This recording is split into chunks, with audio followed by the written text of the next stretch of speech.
Natakot ka pa niya eh. Nasa Takot pa siya eh. Siya nga ang maganda yung score. Yung akin pakalap yan. Malamang.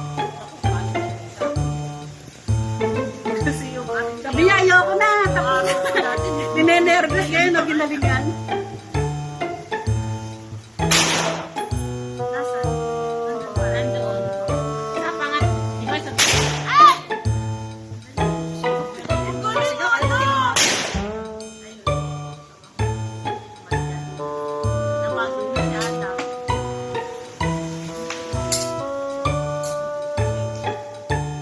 Yan, pampas na yung bala sa kanya. Una yung bala.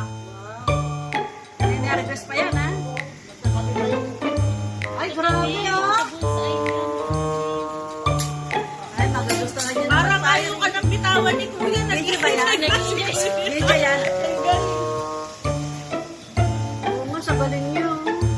Buti na lang nauna ka mama. Parang ayaw ko na kaya. Ninenervous pa siya.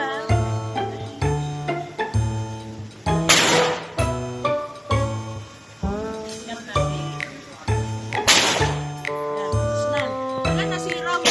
Ano? Oh, wala na sila mag-work. Oo, ngayon.